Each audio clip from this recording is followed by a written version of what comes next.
তওবা করেছো। যেমনি ভাবে মুসলমান, আমার আল্লাহ একটু দেরি করবেন, আজরাইল যখন হুকুম নিয়ে আসবে।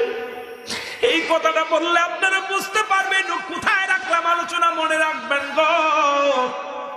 হযরতে মুসলমান মা মরিয়ম আলাইহিস সালাম, ঈসা ইবনে মরিয়ম, মারহাবা বলেন না, ঈসা ইবনে মরিয়ম, মরিয়ম ডাকতে বলে, বাচ্চা রে, আমার জন্য কিছু ফল নিয়ে আয়। তোর মায়ের পরাণে কিছু ফল চেয়েছে। ঈসা আলাইহিস সালাম ফল আনার জন্য রওনা হয়ে গেছে। এদিকে আজরাইল আলাইহিস সালাম মরিয়মের কাছে হাজির হয়ে গেছে। সালাম দেয়, আসসালামু আলাইকুম মা মরিয়ম। মরিয়ম কয়, ওয়ালাইকুম আসসালাম বাবা, তোমারে তো চিনলাম না।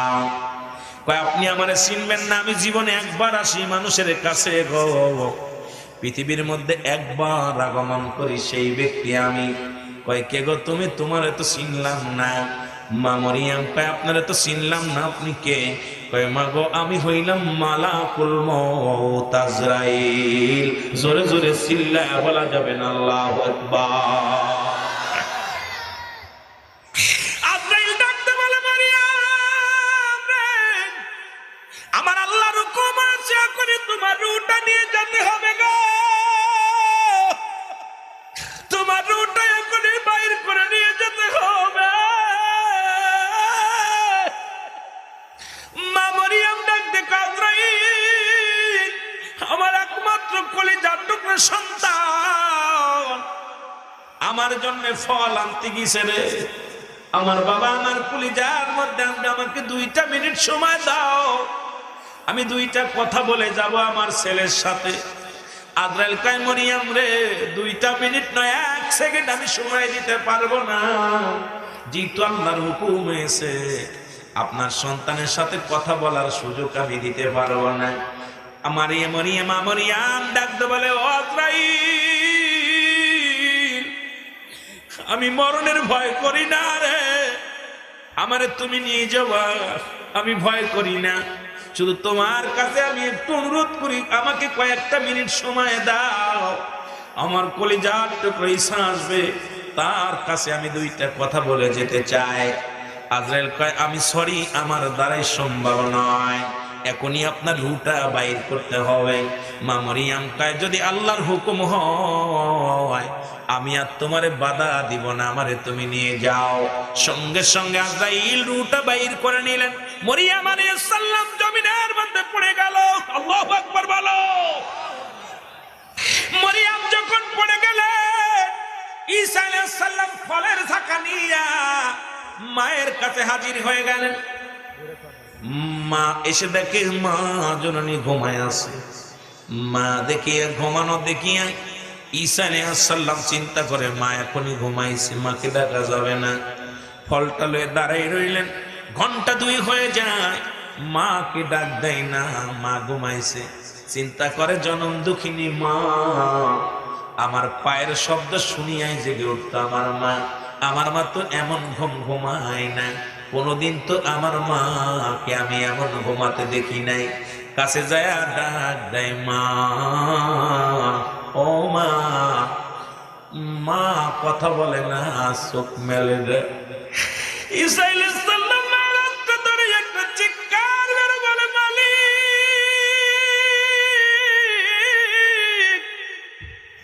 তুমি আমার মারে নিয়ে গেলা,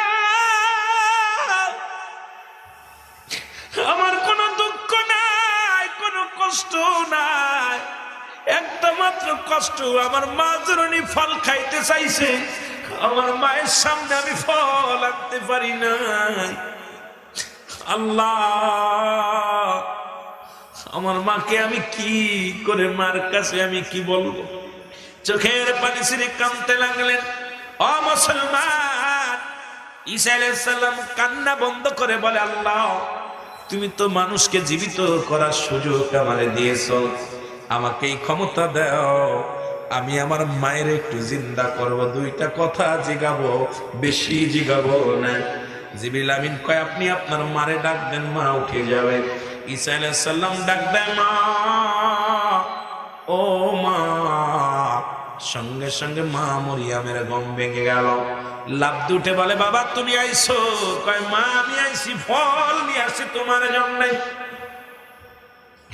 মরিয়ম ডাকতে বলে, বাবা রে, রে আজরাইল এসে আমার রূহটা নিয়ে গেছে বাবা, সময় দেয় না। কই মাগো, আমি তোমার ফল খাওয়ার জন্য ডাকি নাই, মাগো তোমার কাছে জানতে চাই আজরাইল তোমার সাথে কেমন ব্যবহার করেছে গো মা, তোমার রূহটা বাইর করেছে, তোমাকে কত আসানে নিছে না কষ্ট দিছে, আমি একটু জানতে চাই। মা মরিয়ম একটা চিৎকার মেরে বলে, বাছা শোন, পৃথিবীর মধ্যে তুই যখন দুনিয়ার মধ্যে আগমন করেছিলি এত কষ্ট আমি পাই নাই, দুনিয়ার মধ্যে এত কষ্ট আমি দুনিয়ায় কোনোদিন পাই নাই। ওরে আজরাইল মনে হলো আমার রূহটা যখন নিয়ে গেল, আমার সমস্ত দেহের চামড়া গুলো টানতে ছিঁড়ে নিয়ে গেল, আমি যন্ত্রণা পেয়েছি, অনেক কষ্ট পেয়েছি, আমি সহ্য করতে পারি নাই রে বাবা। ঈসা আলাইহিস সালাম ডাকতে বলে, আজরাইল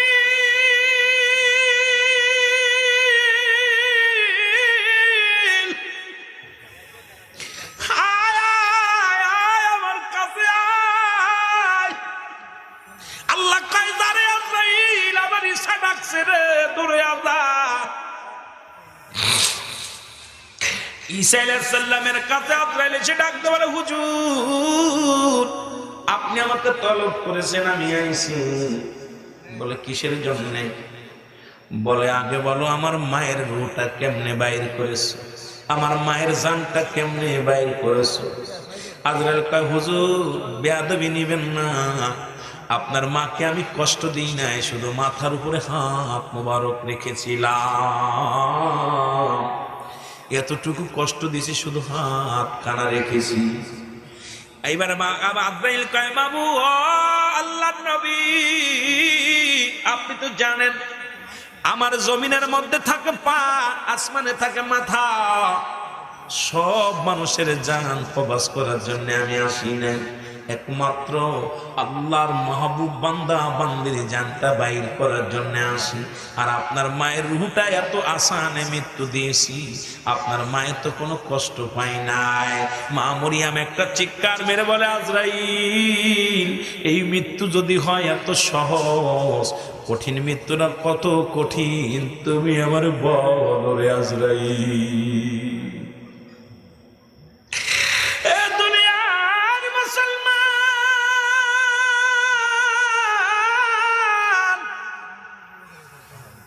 ইমানদারের জানটা যদি এত কষ্ট দিয়ে মৃত্যু হয়, বেঈমানদের কত কষ্ট হয়। আজকে ঘুষখোর, সুদখোর, জিনাখোর, আমার আল্লাহর নাফরমান বান্দাদের রূহটা কেমনে বাইর হয়। এই জন্য এক নাম্বার মৃত্যু, এক নাম্বার বিপদ হলো মৃত্যু। যে কথা বলতেছিলাম রে মুসলমান, আল্লাহ বলে আজরাইল রে আয় আয়, আর আক্কাস আলীর জান নেওয়া লাগবে না, আমার কাছে আয়।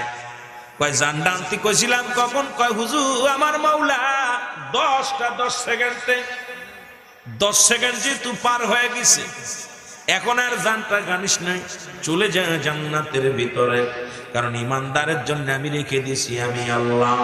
বিসমিল্লাহির রাহমানির রাহিম। উইদ্দাত লিল মুমিনিন। জোরে জোরে সিল্লা সিল্লা বলা যাবে না, মারহাবা। আল্লাহ ডাক দিয়ে বলে, জিবরিল আজরাইল রে, আমি ইমানদারের জন্য, মুমিনদের জন্য একটা নয়, দুটি নয়, 8টা জান্নাত প্রস্তুতি করে রাখছি। কয়টা জান্নাত? কথা বলো, দৌড়ে যা, জান্নাতের সাপগুলো হাতের মধ্যে লাগা, আমার বান্দারে দেখা, আমার বান্দা জান্নাত দেখে পাগল হয়ে যাবে। আজরাইল কাল্লা, এ তোমার সে বান্দা না, জান্নাতের আশা করে না, এই যে তোমার পাগল। সুবহানাল্লাহ বলেন না? জান্নাতের লোভ দিলে কাজ হইব না রে আল্লাহ, কারণ আমি বলেছি যখন রূহটা বাইর করতে গিয়েছিলাম বলেছিলাম ও অমুক ব্যক্তি, তোমার জন্য আল্লাহর নিয়ামত আছে, জান্নাত আছে, কিন্তু জান্নাতের লোভ করে নাই, লোভ করেছে জীবনে তোমাকে দেখে নাই। আমার আল্লাহ দেখতে চাই তোমার প্রেমে পাগল গো আমার মাওলা। জোরে জোরে চিল্লায় বলা যাবে না আল্লাহু আকবার। আল্লাহ ডাকতে বলে, আজরাইল জান্নাতের তালুর মধ্যে একটা জান্নাত নেই, আর জান্নাতের উপরে লাখ আল্লাহু আকবার। মাস দরজার কাছে লিখে দিলা ইলাহা ইল্লাল্লাহু মুহাম্মাদুর রাসূলুল্লাহ সাল্লাল্লাহু। বান্দার কাছে হাজির হয়ে যা, বান্দার কাছে হাজির হয়ে যাবে, বান্দারে দেখাইবে, বান্দা দেখ আল্লাহর নিয়ামত কত সুন্দর জান্নাত, এই জান্নাতের নিয়ামত গুলো দেখ। কোনটা হাকা যা এত পরিমাণ দিবে, কত পরিমাণ দিবে যার শেষ নাই। বান্দা বলবে আমি জান্নাত চাই না, কই দেখো এবার তাকায় দেখবা আল্লাহু আকবার, দরজার মধ্যে লেখা আছে আল্লাহু আকবার, মাঝ দরজার মধ্যে থাকবে কালেমা লেখা। বান্দার সঙ্গে সঙ্গে আল্লাহর প্রেমে পাগল হয়ে যাবে, রাসূলের ইশকে দরিয়ার মধ্যে ডুব দিবে। আল্লাহ বলে, আজরাইল আর দেরি করিস না, জলদি যা, জলদি যে রূহটা বাইর কর। এবার রূহটাকে ধরবে, আস্তে আস্তে আসানটা করিয়া নিয়ে যাবে রে মুসলমান। আপনজনদের দেখবে, ছেলে মেয়েদের দেখবে, রূহটা আসানের সঙ্গে কালেমা পড়তে পড়তে ঘুমায়া যাবে। জোরে জোরে চিল্লায়া বলা যাবে না মারহাবা। বেঈমান মুনাফিকদের যখন মৃত্যু হবে, আজরাইল কোনো অনুমতি নিবে না, কোনো অনুমতি নিবে না। সাতটা জাহান্নামের অগ্নিকাণ্ডগুলো তার সামনে হাজির হয়ে যাবে। 80 বছর 70 বছরের জিন্দেগি পাপের কর্ম করেছিলে, সেই পাপগুলো তোমারে দেখানো হবে। জোরে বলেন আল্লাহু আকবার। কি দেখানো হবে? পাপ দেখানো হবে। তুমি কোথায় জিনা করেছো, কোথায় তুমি অন্যায় করেছো, কোথায় তুমি হট্টগোল করেছো, কোথায় তুমি মদের প্যান্ডেলে ছিলে। বান্দারে যখন জানটা কবাজ করবে, ওই খারাপ ব্যক্তির খারাপ কিছু দেখা দেবে। আল্লাহ বলেন, ওই দতলিল কাফিরিন, কাফের বেঈমান মুনাফিকদের জন্য আমার আল্লাহ প্রস্তুতি করে রাখছে 7টা জাহান্নাম। কয়টা জাহান্নাম? জোরে চিল্লায় বলেন, কয়টা জাহান্নাম? 7টা জাহান্নাম। বান্দার মৃত্যুর সময় কোনো অনুমতি নাই। আল্লাহ রাব্বুল আলামিন আজরাইলের, আল্লাহ আজরাইল থাকবে জমিনের মধ্যে পা, আসমানে থাকবে মাথা মুবারক। পৃথিবীর সমস্ত পানিগুলো তার মাথায় ঢেলে দিলে একটু পানি জমিনের মধ্যে পড়বে না। আজরাইল এত দানব, একটা যখন ও মুসলমান একটা হুক্কার মারবে, সঙ্গে সঙ্গে রুহটা পিছনের রাস্তা দিয়া, সামনের রাস্তা দিয়া, চোখ দিয়ে, পা দিয়ে, হাত দিয়ে, নাক দিয়ে বাইর হওয়ার জন্য পাগল হয়ে যাবে, কলিজাটা ফেটে যাবে, বান্দা তখন মারা যাবে। আর আফসোস করতে করতে, অভিশাপ করতে করতে আজরাইল চলে যাবে, রে বদাত্মার মৃত্যু হয়েছে, বদাত্মার মৃত্যু হয়েছে। এই মরণের পেয়ালা পান করতে হবে, এর মধ্যে কোনো সন্দেহ নাই। জোরে জোরে চিল্লা চিল্লায় বলা যাবে না আল্লাহু আকবার। এই আমি চলে যাব, আমায় তোমরা ভুইলা যাইও না, আমি চলে যাব। জোরে জোরে আরো জোরে বলেন, আমি চলে যাব, আমায় তোমরা ভুইলা যাইও না, আমার মরণ আসিবে কখন কেউ তো জানি না, আমার মরণ আসিবে। কষ্ট হচ্ছে আপনাদের? মরণ, এখান থেকে বাঁচার কোনো উপায় নাই। সিন্ধুকের মধ্যে থাকবেন। দেখেন না, সাদ্দাত জান্নাত বানাইলো। কে বানাইলো? সাদ্দাত বাদশা। আজরাইল জীবনে 2 বার কাঁদছে। কয়বার? জোরে বলেন, কয়বার? আজরাইলের চোখে পানি আইছে কয়বার? 2 বার। জিগাই, আমার নবী জিগাইছে, আজরাইল তোমার জীবনে কতবার তুমি কাঁদছো? কথা বলেন কেন? এখানে কি সমস্যা? কি কথা বলবেন না, আওয়াজ দিবেন। তা বলছে আল্লাহ আমার দুইবার কান্না আসছে। একবার হলো সমুদ্রের মধ্যে যখন নৌকা ডুবে গেছিল, তুফানে উতাল পাতাল ঢেউ, তুফানে বিশাল ঘূর্ণিঝড়, তখন একটা মা ডেলিভারি হলো। ডেলিভারি হওয়ার পর মাটা মারা গেল। মারা যাওয়ার পর একটা বাচ্চা, ওই একদিনের শিশু বাচ্চা, একটা তক্তার উপরে ভাসিয়ে দিয়েছিল। আল্লাহ সেই শিশুটাকে দেখে তখন আমি কান্না ধরে রাখতে পারছিলাম না। আল্লাহ সবাইকে তুমি মেরে দিলে, একটা বাচ্চা, একদিনের শিশু বাচ্চা, এই বাচ্চার কি অবস্থা হবে? ওদিন আমি সহ্য করতে পারিনি। ওই শিশুর মুখের দিকে তাকায়া আমার চোখে পানি আসছিল। আল্লাহু আকবার বলেন। আর একটা দিন হলো, আল্লাহ তুমি সাদ্দাত যখন জান্নাত বানালো, সাদ্দাত যখন জান্নাত বানালো, জান্নাতে প্রবেশ করার জন্য শত শত সাদ্দাত বানানো হলো, শত শত। এখন সাদ্দাত মরবে না, যখন শুনছে মারা যাবে, বেস্তে ঢুকতে পারবে না, শত শত জান্নাত বানাইছিল। ওদিন আল্লাহ আমি এসে দেখি আসল সাদ্দাত খুঁজে পাই না। যেদিকে তাকাই সেদিকে সাদ্দাত, যেদিকে তাকাই সেদিকে সাদ্দাত। তখন ওই সাদ্দাত আফসোস করেছিল জান্নাতে যাওয়ার জন্য। তখন আপনি বলেছিলেন যে আসল সাদ্দাত যখন সময় হয়ে যাবে, পড়ে যাবে, তখন আমি দেখলাম যে সাদ্দাত যখন জান্নাতের মধ্যে পা ঢুকাইবে, তখন আমি পিছনটা ধরে ফেলেছিলাম। তখন আমাকে অনুনয় বিনয় করেছিল যে আমি এতদিন ধরে এত কষ্ট করে জান্নাত বানালাম দুনিয়ার মধ্যে, একটা বার সুযোগ দাও, আমি দেখে আসি। আজরাইল বলেছিলাম যে আমাকে সুযোগ দেওয়া সম্ভব না। তখন ওর কান্না দেখে এত আফসোস করে এত শখের বাড়ি বানালো, এত জান্নাত বানালো, ঢুকতে দিয়েছিলাম। ওই লোকটার করুণ কান্না দেখে আমি চোখের পানি ধরে রাখতে পারছিলাম না। আল্লাহু আকবার বলেন। আর একটু জোরে। আমার আল্লাহ কয়, আজরাইল জানো ওই দুইটা লোককে? ওই দুইটা লোক একই লোক, ওই দুইটা লোক একই লোক।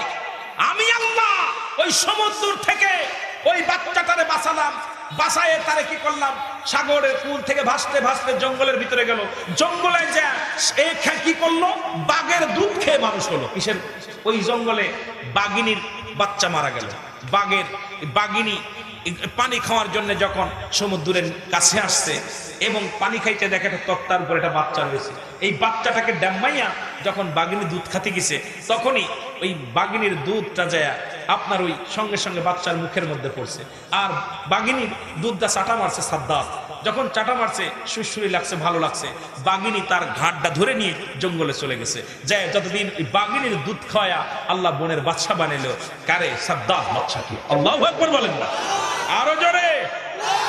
এত বড় সাহায্য যিনি করলেন, বড় হয়ে আস্তে আস্তে নাফরমানি করলেন, নিজেই আল্লাহর সাথে পাল্লা দিয়ে জান্নাত বানালেন। নাউজুবিল্লাহ বলেন, আরো জোরে বলেন। এই দুটো লোক একই। আল্লাহ তাকে এত বড় বাদশাহী দিলেন, তাও আল্লাহ ছাড় দিয়েছিল, ছাড়ে নাই পড়ে। যখন ছেড়ে দিলেন, দেখি কি হয়। কি হয় দেখলো, সে নাফরমানি করতে করতে আমার জান্নাতকে অস্বীকার করে সে জান্নাত বানালো। আল্লাহু আকবার বলেন না। আমার ভাইয়েরা, আমার বন্ধুরা, আমার এক নাম্বার বলতেছিলাম মরণ। এই মরণের পেয়ালা পান করতে হবে। 2 নাম্বার হলো কবর। 2 নাম্বার কি? জোরে বলেন। 2 নাম্বার কি? কবর। এই কবরটা হলো দ্বিতীয় বিপদ। কবর বলতে বোঝায় আমরা বাড়ির আশেপাশে 3.5 হাত গর্ত, 3.5 হাত বাজান না। কবর বলতে বোঝায় মানুষের মৃত্যুর পর থেকে শুরু করে কিয়ামত পর্যন্ত জগৎটাকে বলা হয় কবরের জগৎ। জোরে বলেন আল্লাহু আকবার। মনে করেন পুরা দিলে বুঝে আল্লাহ ধরতে পারবে না। হিন্দুরা লাশগুলো পুরা দেয়, কয় ছাই হয়ে গেছে, 500 হয়ে গেছে, আর আমার ধরতে পারবে না। ঠিক কিনা কথা? আমার আল্লাহ ধরতে সময় লাগবে না, সময় লাগবে না। আমার নবীজি একটা গল্প করেছিল, শুনে নেন। নবীজি একটা ঘটনা বললেন। তৎকালীন জামানায় কবর ওয়াজ শুনতে যাইয়া একজন ব্যক্তি কবর ওয়াজ শোনা পর ভয় লাগছে অন্তরের ভিতরে। কবরে আযাব হবে, কবরে সাপ আসবে, কবরে আগুন দিবে, কবরের ভিতরে কঠিন আযাব হবে।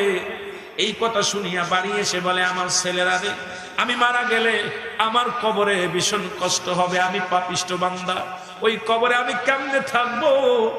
আমি তোমারে বলে যাই, আমি যেদিন মারা যাব, মারা গেলে আগুন দিয়ে আমারে পুড়াইয়া দিবা, আগুন দিয়ে পুড়াইয়া আমার ছাইগুলো এক জায়গা ফেলবা না, যতটুক ছাই হবে এই ছাইগুলো অর্ধেকটা ছাই ফেলবা সাগরের মধ্যে, অর্ধেকটা ছাই ফেলবা পৃথিবীর জঙ্গলের মধ্যে।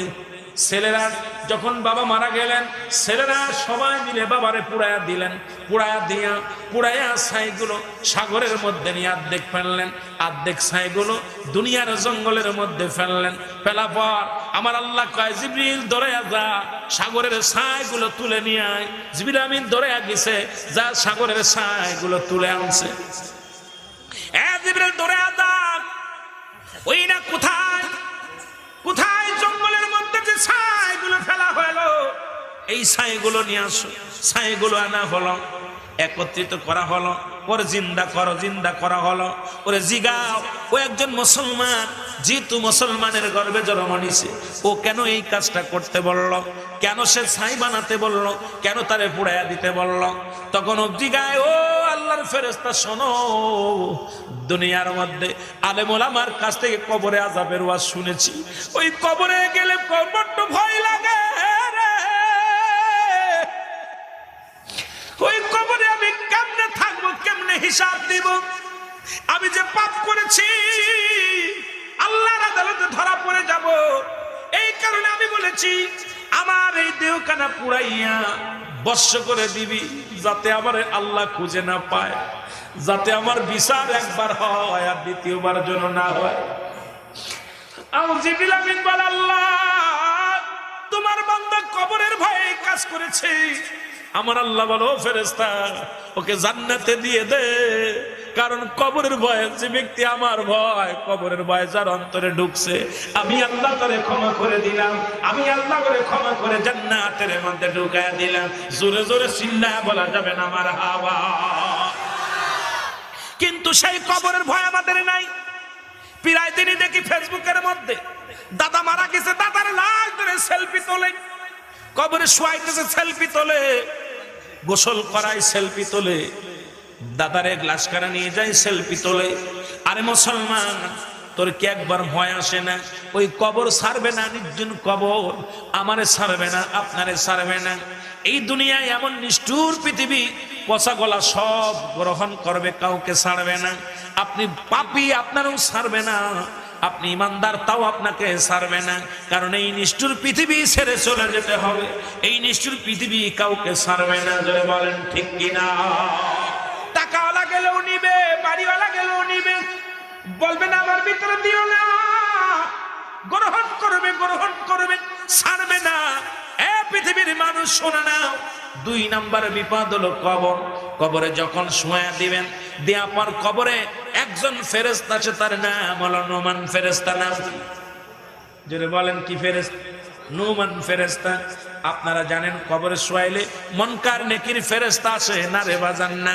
মুনকার নেকির আসার আগে একজন ফেরেশতা আছে, তার নাম হলো নোমান ফেরেশতা। নোমান ফেরেশতার হাতের মধ্যে থাকে 2টা কাগজ, দুইটা পত্র হাতের মধ্যে নিয়ে আসবে। একটা পত্রের মধ্যে থাকবে 80 বছরের জিন্দেগি ভালো আমল, আর একটা পত্রের মধ্যে থাকবে 80 বছরের বদ আমল। বান্দার উঠাবে, বলবে, বান্দা আল্লাহ তোমাকে রূহ দিয়েছিল, আজরাইল তোমার জানটা কবজ করেছে, আমার দায়িত্ব তোমাকে জাগানো, কিয়ামত পর্যন্ত আর মরণ হবে না। এই রূহের জগতে শুনে নাও বাবা, শুনে নাও, দিলের কান্ডা লাগা শুনে নাও। ডাক উঠাইবে, কিন্তু সে কি হবে? চোখে দেখবে না, কানে শুনবে না, সে সবই দেখতে পারবে, কিন্তু কোথায় আছে, কোন জায়গা আছে, এটা অনুভব করতে পারবে না। স্বপ্নে যেমন দেখি, কবরের ভিতরে একই অবস্থা হবে রে মুসলমান। কবরের ভিতরে এবার নুমান ফেরেশতা ডাক দিয়ে বল, বান্দা এই নাও নেকির কাগজটা নাও। কাগজটা দেখবে 60 বছরের জিন্দেগি কত রাকাত নামাজ পড়েছেন, কত ওয়াক্ত নামাজ কাজা দিয়েছেন, কত জায়গা কুরবানি করেছেন, কত জায়গা দান ধ্যান করেছেন, কত জায়গা বাদানে ভালো কাজ করেছেন, কয়টা হাদিস পড়েছেন, কতবার আপনি জিকির করেছেন, সব কিছু এর ভিতরে লেখা থাকবে। বান্দা বলবে, এত সুন্দর আমল করেছি আমি। কয়, হ্যাঁ, এটা তোমার নিজ হাতে লেখা লাগবে, কারণ কেরামন কাতিবিন দুজনের ঘাড়ে থাকে, একজনের নাম কেরামন আর একজনের নাম কাতিবিন। এই দুটা ভালো মন্দ লেখে রে বান্দা, আর নিজের আমল নামা নিজের লেখা লাগবে। যারা বলে কেরামন কাতিবিন লেখে, শুনে নেন, কারণ আপনার নিজের আমল নামা নিজেরই লেখা লাগবে। জোরে বলেন আল্লাহু আকবার। আমল নামাটা যার আমল নামা তার লেখা লাগবে, বুঝে নিবেন ভালো করে। পরের ফাঁকি দেওয়া যাবে না, পরীক্ষার খাতায় লিখতে হইব। আপনি শিক্ষিত আর অশিক্ষিত এটা দেখার বিষয় না, কবরের ভিতরে আপনার আমল নামাটা নিজের হাতে লেখা লাগবে। বান্দা বলবে ফেরেশতারা আমি লিখবো কেমন করে, আমার তো কলম নাই। নুমান ফেরেশতা বলবে কলম তোমার শাহাদাত আঙ্গুল মুবারক। সুবহানাল্লাহ বলেন, সুবহানাল্লাহ। আরো জোরে, আরো জোরে। কলমটা কি? জোরে বলেন, জোরে বলেন। শাহাদাত আঙ্গুল মুবারক, এই আঙ্গুল দিয়ে তোমার লেখা লাগবে। ফেরেশতা বলবে লেখো। বলে আমি কালি পাবো কই? কালি তো নাই। বলে কালি হলো মুখের থুতু মুবারক। তাহলে এই থুতু মুবারক পবিত্র রাখতে হবে। এই মুখ দিয়ে গাঁজা মদ হারাম খাওয়া যাবে না। এই মুখটা পবিত্র রাখতে হবে, মুখ দিয়ে কাউকে গালি দেওয়া যাবে না। কারণ নবী তো নিজেই বলছে এই দুইটা জিনিস যে ব্যক্তি আমার কাছে জামিনদার হয়ে যাবে, আমি নবী তার হাত ধরে জান্নাতে নিব। এক নাম্বার হলো দু গালের মধ্যবস্তু জিহ্বা, আর একটা হলো দু পায়ের মধ্যবস্তু যেটা পুরুষ লিঙ্গ স্ত্রীলিঙ্গ। এই দুইটা জিনিস যে ব্যক্তি আমার কাছে জামিনদার হবে, একমাত্র স্বামী স্ত্রী ব্যতীত অন্য কারোর কাছে যাবে না। যুবক ভাইরা শুনে নে, শুনে নে, দিলের কান্না শুনে লো, কান্না দিয়ে শুনে লো। নবী বলছে আমি নবী হাত ধরে জান্নাতে নিব। যে ব্যক্তি, যে যুবক যুবতী দুই পায়ের মধ্যবস্তু কন্ট্রোল করতে পারবে, সেটা পুরুষ লিঙ্গ স্ত্রীলিঙ্গ এই দুটি স্বামী স্ত্রী ব্যতীত তার কোথাও অপচয় করবে না, কোথাও কোনো অন্যায় করবে না, জিনা করবে না, ব্যভিচার করবে না। আল্লাহর নবী কয় ওই যুবকদের আমি হাত ধরে জান্নাতে নিয়ে যাব। জোরে বলেন মারহাবা। এখন নবীর সাথে যদি জান্নাতে যেতে যায়, তাহলে কি গার্লফ্রেন্ড নিয়ে কোথাও যাওয়া যাবে? কোথাও ভাই বিদেশে বাবির সাথে কি আকাম করা যাবে? কথা কন, কথা কন। আমার দেশে এখন খালি প্রক্রিয়া, প্রতিটা বাড়ির মধ্যে ঘরের মধ্যে স্বামীর হক নষ্ট করো। ও আমার মা বোনেরা শুনে নাও, এই সমস্ত মায়েদের লজ্জাস্থান দিয়ে আগুনের ফুলকে ঢোকানো হবে। আর যে সমস্ত বাবারা বেগানা মহিলার কাছে যান, কিয়ামতের ময়দানে লক্ষ লক্ষ নয় কোটি কোটি মানুষের সামনে এই লজ্জাস্থান দিয়ে আগুনের ফুলকে ঢোকানো বাইর হবে। তখন তারা চিৎকার মেরে কানবে, চিৎকার শুনে দৌড়ে আসবে মানুষগুলো। বলবিরা কেন কান্দে? কয়েরা দুনিয়ার মধ্যে ব্যভিচার করেছে, অন্যায় করেছে, স্বামীর হক নষ্ট করেছে, বেগানা মহিলার সঙ্গে তারা, বেগানা মহিলার সঙ্গে তারা কি করেছে? জিনা ব্যভিচার করেছে। বেগানা পুরুষের সঙ্গে তারা জিনা ব্যভিচার করেছে। কারণ নবীজি নিজে বলছে আমি যুবকদের বলে যাই, তোদের পায়ে ধরে বলে যায়, হাতে ধরে বলে যায়, এই দুইটা জিনিস কন্ট্রোল কর। মায়ার নবী তোরে হাত ধরে জান্নাতে নিবে। জোরে বলেন মারহাবা। আর একটু জোরে জোরে চিল্লায় বলা যাবে না আল্লাহু আকবার। যদি কোনো মেয়ে জিনার জন্য আলিঙ্গন করে, না না, ওদিকে যা যাবে না, যা যাবে না, যা যাবে না।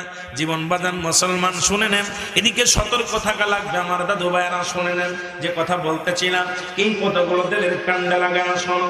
এবার হাতের আঙ্গুল হবে কলম, মুখের থুতু মোবারক হবে কালি। বলবে ফেরেশতারা রে আমি কিসে লিখবো? কোনো কাগজ পাই না।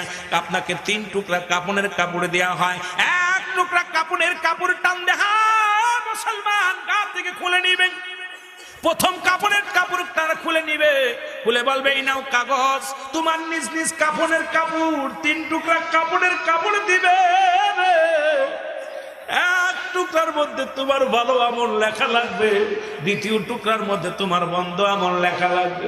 বান্দা লেখা শুরু করে দিবে, কিছু সময়ের মধ্যে লেখা শেষ হয়ে যাবে। হাত থেকে টান দিয়ে কেড়ে নিবে কাগজ কাপড়খানা, আবার টান দিয়ে আর একখানা কাপড়ের কাপড় টান দিয়ে খুলে নিবে, নিয়ে বলবে বান্দা লেখো, এই কাপড়ের কাপড়ের মধ্যে লেখো। তখন লেখবে, দেখবে কত জায়গা জিনা করছো, কত জায়গা অন্যায় করছো, সুদ খাইছো, ঘুষ খাইছো, ব্যভিচার করছো, জুলুম করছো, সব কিছু লেখা থাকবে। চিৎকার মেরে বান্দা বলবে আল্লাহর ফেরেশতা আমি তো এই কাম করি না, পরের গাছের কাঁঠাল চুরি করি নাই, পরের গাছের নারকেল চুরি করি নাই, পরের গাছের ডাব চুরি করি নাই, মানুষের ফসল আমি নষ্ট করি নাই, দুধের ভিতরে পানি ভাসাই নাই, আমি তো গাঁজা মদ জীবনে খাই নাই, আমি কোনোদিন সিনেমা দেখি নাই, কোনোদিন কোনো বেগানা মহিলার কাছে যাই নাই। তখন ফেরেশতা টান দিবে, এই রেকর্ডগুলো টান দিয়ে আনবে। এই টানলে দেখবে কখন, কত টাইমে, কোন সময়, কত তারিখে, কোন মাসে, কোন বছরে, সঙ্গে সঙ্গে হাজির করে দিবে। বান্দা লজ্জা পেয়ে যাবে, মাথা নত করে দিবে, ডাক দে বলো ফেরেশতা আমি লিখতে জানি না, আবার তুমি ক্ষমা করো, আমি পারছি না, লিখতে পারি না। নুমান ফেরেশতা হাত ধরে নিবে, গম্বুজ হাত তরমুজ নিয়ে একটা করে বাড়ি মারবে, মাটির নিচে চলে যাবে, আবার ডাক দিয়ে উঠাইবে, ডান দিকের মাটিগুলো বাম দিকে চাপ দিবে রে, ডান পাশের আড্ডিগুলো বাম দিকে চলে যাবে, বাম দিকের আড্ডিগুলো ডান দিকে চলে যাবে। বান্দা পৃথিবীর বুকের মধ্যে মাটির নিচেই চলে যাবে, আবার তাকে টেনে টেনে উঠানো হবে। এক একটা বদ আমল লিখতে চাবে না, তখন তাকে আঘাত করা হবে। আঘাত করার পর ডাক দেবেন, বান্দারে আফসোস, 70 বছর 80 বছরের জিন্দেগি পাইয়া তুমি গুনাহ মাফের সুযোগ পাও নাই, তোমার জন্য অপেক্ষা করে আল্লাহর জাহান্নাম। একটা নাই, দুটি নয়, 7টা জাহান্নাম থেকে সাপগুলো বাইর হয়ে আসবে, বিচ্ছুগুলো বাইর হয়ে আসবে, আগুনগুলো বাইর হয়ে আসবে, যত গজব, এই গজবের নালাগুলো বাইর হয়ে আসবে, কবরের দিকে তেড়ে আসবে। বান্দা চিৎকার করবে, ইয়া সালিম, ইয়া সালিম, আল্লাহ আমাকে নিরাপত্তা দাও। কোন নিরাপত্তা হবে না, ওদিন নিরাপত্তা হবে না। আফসোস করে যেই চিৎকার মারবে, এমন সময় চলে আসবে কে? মুনকার নাকি যা মুসলমান শোনো, নোমান ফেরেশতা বিদায়ের পর চলে আসবে মুনকার নাকির, এসে দেখবে যদি কোনো বান্দা ভালো আমল করে, তার কাগজ খান লটকানো থাকবে গলার মধ্যে, ভালো আমল দেখিয়া বলবে, বান্দারে এই দুনিয়ার জিন্দেগি তুমি কষ্ট করে ইবাদত বন্দেগি করছো, তোমার জন্য আল্লাহ নিয়ামত রাখছে, অপুরন্ত ভান্ডার রাখছে, তুমি চলে যাও। এবার 8টা জান্নাত থেকে নিয়ামতগুলো আসা শুরু হয়ে যাবে, ভোগ বিলাস করবে, যা আসাবেন তাই মুসলমান, যেদিকে তাকাবেন সেদিকেই নিয়ামত, যেদিকে তাকাইবেন সেদিকেই নিয়ামত। জোরে বলেন আল্লাহু আকবার। বলে বান্দা তুমি দুনিয়ার জিন্দেগি কষ্ট করেছো, এখন তুমি চিরদিনের জন্য ওই জান্নাতের হাওয়া চালু থাকবে, জান্নাতের নিয়ামতগুলো খাবে, জান্নাতের নিয়ামতগুলো পান করবে, জান্নাতের ভিতরে ঘুমাবে, একদিন নয়, দুদিন নয়, আবাদান আবাদান, চিরস্থায়ী হবে একমাত্র ঠিকানা হলো তোমার জান্নাত। জোরে জোরে চিল্লায় বলেন আল্লাহু আকবার। এই আদর করিয়া মানুষ আল্লাহ বানায়া, বলেন আদর করিয়া মানুষ আল্লাহ বানায়, এরে কেমনে দিবা জাহান্নামে ফেলিয়া, বলেন কেমনে দিবা জাহান্নামে। একটু মহব্বতের চোখের পানি ছেড়ে কান্দেন, আদর করিয়া মানুষ আল্লাহ বানায়, এরে কেমনে দিবা জাহান্নামে ফেলিয়া, বলেন কেমনে দিবা জাহান্নামে।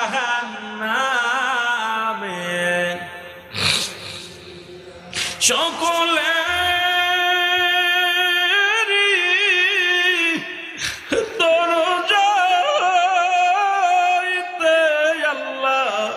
ফিরিয়া এই মাহফিলে কান্দি গো গোলাম বসিয়া, বলেন আদর করিয়া মানুষ আল্লাহ বানায়, কেমনে দিবা জাহান্নামে ফেলিয়া, বলেন কেমনে জাহান্নামে। এ দুনিয়ার মুসলমান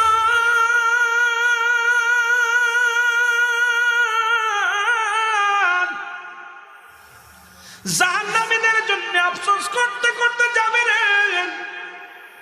ও বান্দা, 70 বছর 80 বছরের জিন্দেগি পাইয়া গুনাহ মাফ করাইতে পারলি না, ওই জাহান্নাম তেরে আসবে রে মুসলমান। ওই জাহান্নামের গেটেও একটা গাছ লাগানো থাকবে, জাক্কুম নামে কাঁটাযুক্ত গাছ।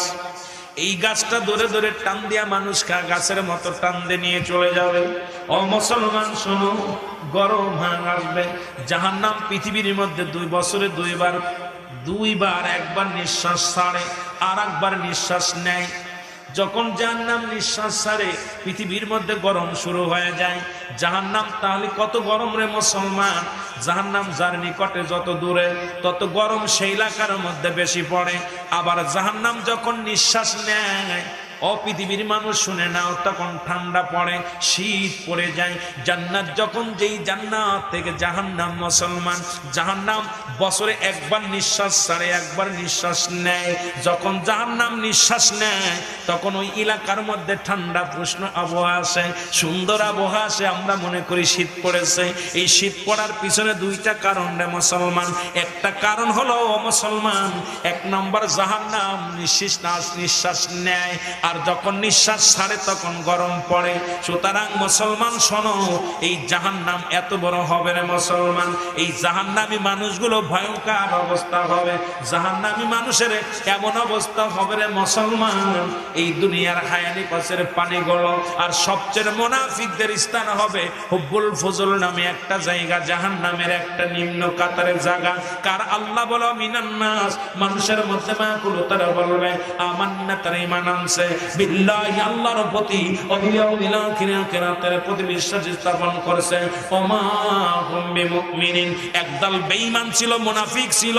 তারা রাসূলের কদমে যাইতো আর নবীকে ধোঁকা দিত, বলতো আমরা ইসলাম ধর্ম কবুল করেছি, ইসলাম মানি, আমরা কোরআন মানি, হাদিস মানি। এই মুনাফিক একজন হাজার হাজার কাফেরের চাইতে একজন মুনাফিক ইসলামের জন্য ভয়ঙ্কর। ওই মুনাফিকদের জায়গা হবে হুব্বুল ফুজুল নামের জায়গায়, যেখানে থাকবে মহিলাদের খায়ানি পাশের পানি, পচা দুর্গন্ধ পানি, এইগুলো তাদের খাওয়ানো হবে। ও মুসলমান শুনে নাও, এখনো যারা মুসলমান হইয়া মুনাফিকি ছাড়তে পারো না, আল্লাহর কসম করে বলে আজকের মাহফিলে যারা বসছো, ঈমানটা তাজা করো, ডাকতে বলো আমার আল্লাহ।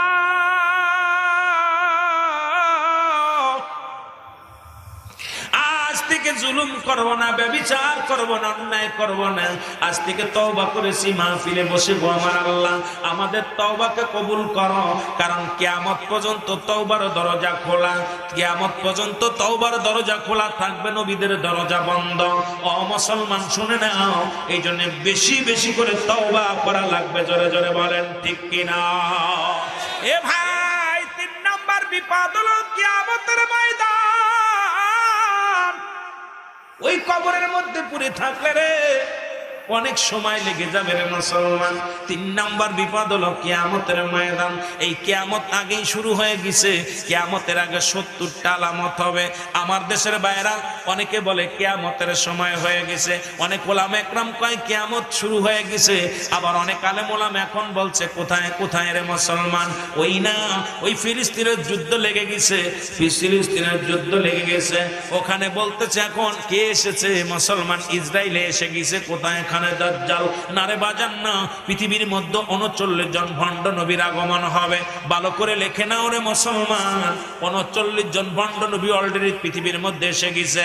আর একজন ভণ্ড নবী আসবে, তাদের মধ্যে গোলাম আহমেদ মির্জা কাদিয়ানি হলো অন্যতম একজন বেয়াদব, একজন ভণ্ড নবী। 39 জন ইমাম মেহেদী আগমন করবে দুনিয়ার মধ্যে। এই 39 জন 40 জন যখন পুড়ে যাবে, তখন আসল ইমাম মেহেদী দুনিয়ার মধ্যে আগমন করবে। রাসূল বলছে 70টা আলামত হবে কিয়ামতের আগে, তার মধ্যে অধিকাংশ আলামত হয়ে গেছে। এখন 10টা আলামত বাদ আছে রে মুসলমান। একটা হলো খানে দাজ্জালের আগমন, ঈসা আলাইহিস সালামের আগমন, ইমাম মেহেদী আলাইহিস সালামের আগমন, এজিদ মজুতের আগমন। 3টা ভূমিকম্প কাশ্মীরি মুসলমানদের দখলে চলে যাবে। মুসলমান তো মার খাবে এভাবে, কারণ রাসূল বলেছে মুসলমানের রক্তের উপর দিয়া ইহুদি নাসারারা চলাচলতি করবে। তখন মুসলমান ঐক্যবদ্ধ হবে। মুসলমান যখন বালহুয়া খিলাফ, এই দুনিয়াটা হলো পচা দুর্গন্ধ মরি, মানুষের চরিত্র হলো কুকুরের চরিত্র।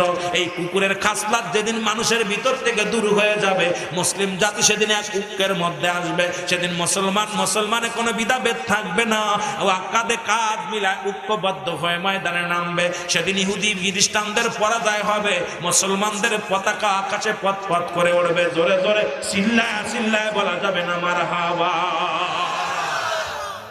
এরা 4-5 ঘন্টার আলোচনা আপনাদের মাঝে করে যায়। ভাঙাচোরা করতে গেলে মিনিমাম 4 থেকে 5 ঘন্টা লাগবে। আমি আপনাদের সহজ করে যাই, কারণ 3টা ভূমিকম্প হবে, একটা ভূমিকম্প হবে পূর্বাঞ্চলে, আর একটা হবে মধ্যপ্রাচ্যে, আর একটা হবে বাঁচানরে কোথায়, ওই মুসলমান পূর্ব কোথায়, মধ্যপ্রাচ্যে। 3টা ভূমিকম্প হবে।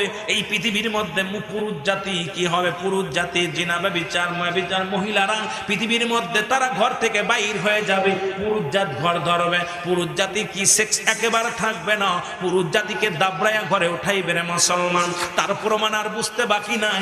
এখন দেখেন ইন্ডিয়ান হারবল, কলকাতা হারবল, মাদ্রাস হারবল, যুবকদের নাই বল, শুধু পরক্রিয়া আর পরক্রিয়া। জোরে জোরে চিল্লায় বলেন ঠিক কিনা?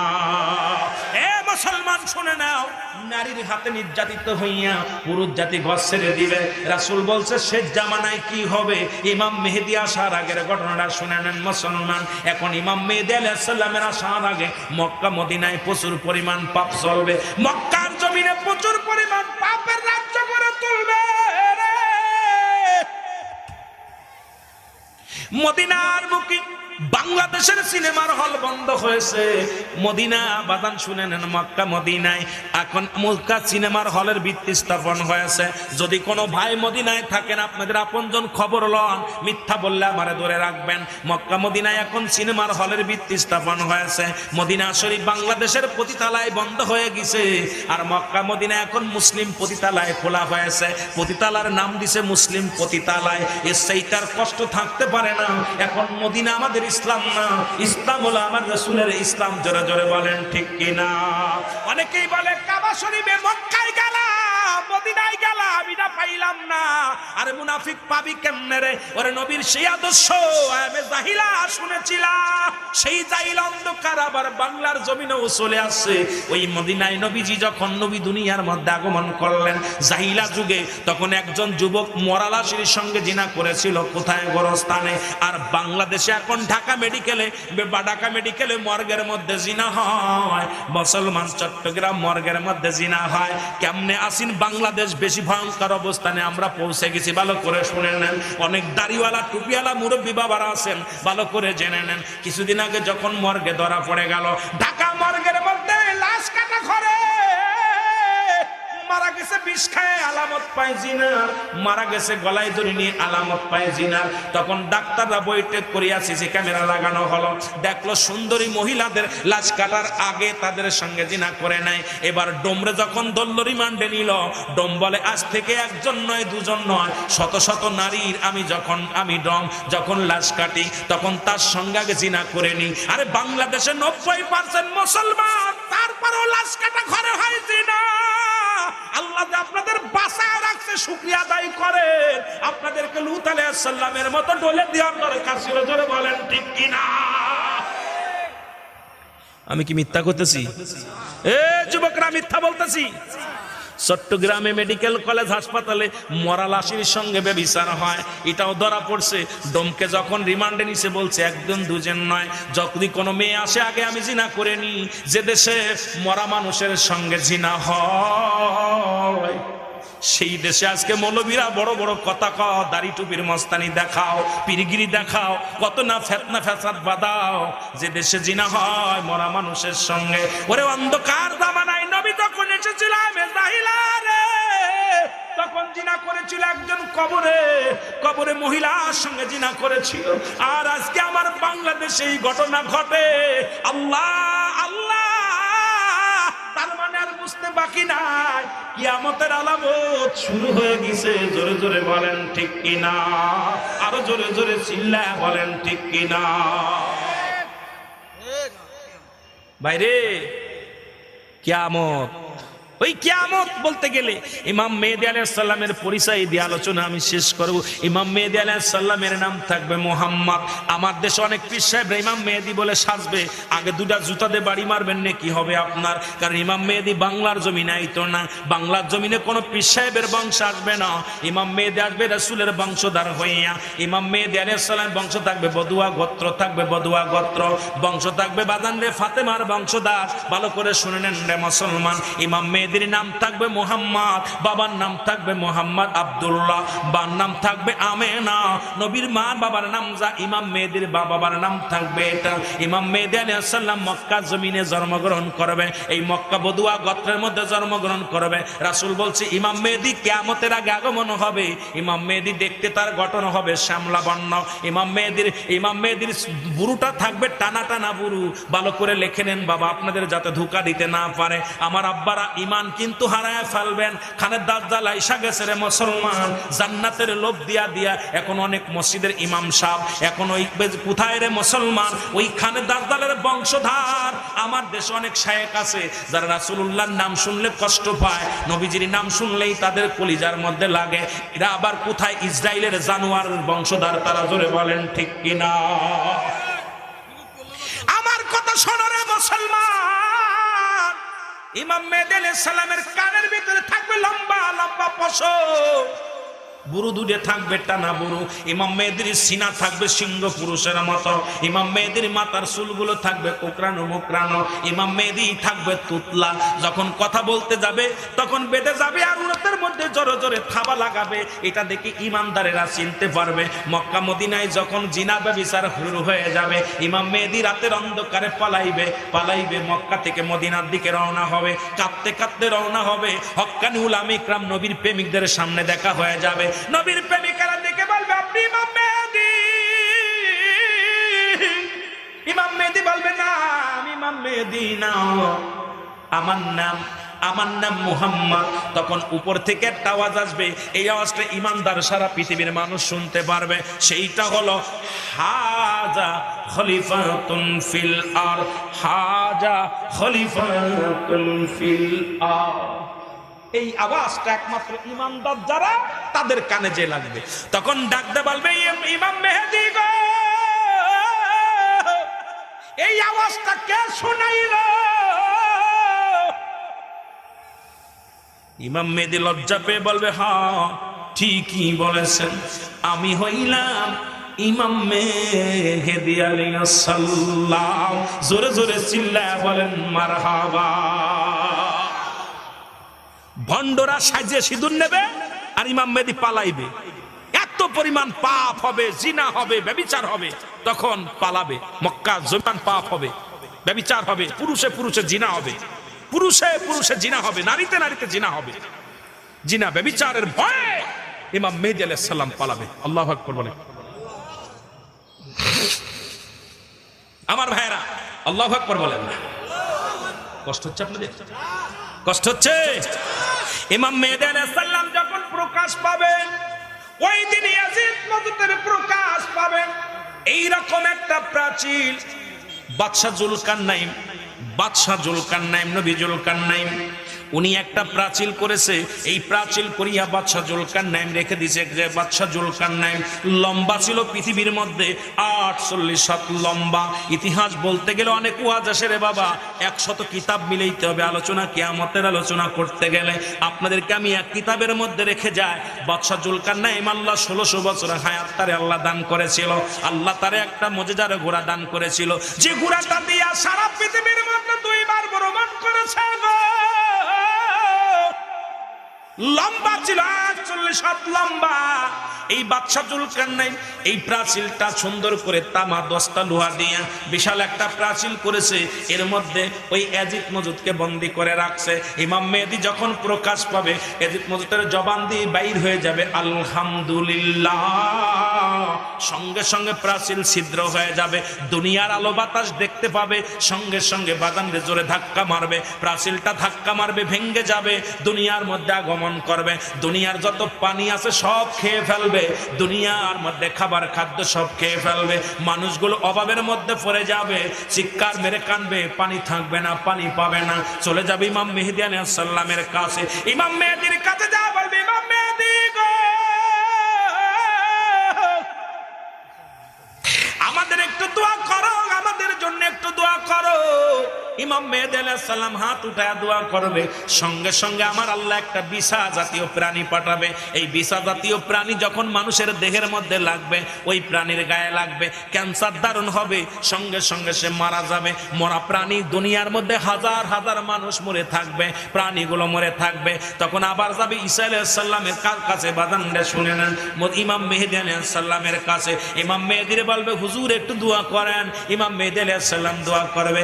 এমন সময় আল্লাহ পাক একটা প্রাণী পাঠাবে, কাক জাতীয় প্রাণী। এই কাক জাতীয় প্রাণী যখন পাঠাবে, সমস্ত মানুষ ওই গোস্তগুলো, ওই এজিদ মজুতের গোস্তগুলো খেয়ে ফেলবে, হাড্ডিগুলো জমিনের মধ্যে পড়ে থাকবে, দুর্গন্ধে মানুষ টিকতে পারবে না। যেমন ৭১-এর সময় তারা দেখেছেন গো, স্বাধীনতার যুদ্ধে কত মানুষের লাশ বেশে বেশে রাস্তা দিয়া পানি দিয়া ভেসেছে, বনে জঙ্গলের মধ্যে পড়ে থাকছে। ও মুসলমান শুনে নাও, এই রকম কি হবে শুনেছি মুসলমান, আর শুনে নাও, ভালো করে শুনে নাও, মানুষ দুর্গন্ধে টিকতে পারবে না। ইমাম মেহেদীর কাছে আবার দৌড়ে যাবে, ইমাম মেহেদীকে একটু দোয়া করেন। ইমাম মেহেদী আলাইহিস সালাম হাত উঠাবে, বিশাল একটা বৃষ্টি হবে, সন্ধ্যা থেকে শুরু হবে, পরের দিন সন্ধ্যা পর্যন্ত ২৪ ঘন্টা বৃষ্টি হবে। দুনিয়ার নদী নালা সব ভরে যাবে। এই দুনিয়ার পদ্মা, মেঘনা, যমুনা যত নদী আছে সব নদীগুলো ভেসে যাবে। এই পানিগুলো, হাড্ডিগুলো ভেসে যায় ওখানে চলে যাবে। এরপরে দুনিয়ার মধ্যে ফসল ফলাবে, মানুষগুলো সুন্দরভাবে জীবন যাপন করবে। এই মানুষের ভিতরে রিয়া থাকবে না, অহংকার থাকবে না। সোনার খনি, রূপার খনি, উরামের খনি, দুনিয়ার বড় বড় খনিগুলো তখন হাতের নাগালে চলে আসবে। মানুষের অভাব থাকবে না, মানুষগুলো সব এর মধ্যে আবার এই রকম থাকে, কিছুদিন আল্লাহর গোলামি করবে। হঠাৎ করে মানুষের মনে অহংকার ঢুকে যাবে, তখন আল্লাহ পাক একটা গজব দিবে রে মুসলমান। তখন এরা অহংকার করিয়া, ও মুসলমান, আল্লাহর বিধান তখন ভুলে যাবে। আল্লাহ পাক তখন কি করবে, একটা হাওয়া ছাড়বে। সেই হাওয়াটা হলো এই যে যখন কুয়াশা দেখেন, কালো একটা ধোঁয়া আসবে, এই ধোঁয়াটা ইমানদারের নাকে লাগবে, তাদের ঠান্ডা জ্বর লাগবে, আর বেঈমানদের নাকে লাগবে, তাদের ৮টা ছিদ্রা দিয়ে ধোঁয়া বাইর হবে। এই জমিনের মধ্যে বেঈমানগুলো ইমান হারায় মৃত্যুবরণ করবে, ইমানদারগুলো এইরকম ঠান্ডা জ্বর লাগবে, গুনাহগুলো ঝরে যাবে। ইমাম মেহেদী আলাইহিস সালাম তাদেরকে নিয়ে সুন্দরভাবে জীবন যাপন করবে। এর মধ্যে ও মুসলমান শুনে নাও, এবার যখন আবার আল্লাহ পাক এত সুখ শান্তি দিবে, জমিনের মধ্যে যেদিকে তাকাবে সেদিকেই নিয়ামত, যেদিকে তাকাবে সেদিকেই নিয়ামত, যেদিকে তাকাবে সেদিকেই নিয়ামত। এর মধ্যে মুসলমান আবার একদল মুসলমান মনে মনে মুনাফিকি করবে। ওই যে বলেছে অমিনান নাস, মানুষের মধ্যে আছে, মানুষের মধ্যে আছে। নাস শব্দের অর্থ মানুষ। এই মানব জাতি অত্যন্ত বাদান্ডে লুবি হবে। এই লুবি জাতি তখন মানুষের মারামারি হাঙ্গামা বা শুরু হয়ে যাবে। তখন ইমাম মেহেদী আলাইহিস সালাম চোখের পানি ছেড়ে কান্দবে, আল্লাহ আমি বড় অসহায় হয়ে গেছি, আল্লাহ এখন আমি কি করব। তখন ইমাম মেহেদী আলাইহিস সালাম যখন দোয়া করে আসরের নামাজের সময় মসজিদে গমন করবে, সঙ্গে সঙ্গে ও মুসলমান, ঈসা আলাইহিস সালামের আগমন ঘটবে। জোরে বলেন মারহাবা। ঈসা আলাইহিস সালামের আগমন যখন ঘটবে, ঈসা আলাইহিস সালাম ঢুকা পর ইমাম মেহেদী আলাইহিস সালামের হাতে হাত রেখে বায়াত গ্রহণ করবে। কারণ ঈসা আলাইহিস সালাম দোয়া করেছিল, আল্লাহ আমি আখির নবীর উম্মত হতে চাই, নবী হতে চাই না। আল্লাহ এটা কবুল করবে। ইমাম মেহেদী আলাইহিস সালামের হাতে বায়াত গ্রহণ করবে। অনেকে কয় পীর মুরিদি নাই, ও মুসলমান শুনে নাও, এখানেও ঈসা আলাইহিস সালাম বায়াত গ্রহণ করবে ইমাম মেহেদী আলাইহিস সালামের হাতে। জোরে বলেন মারহাবা।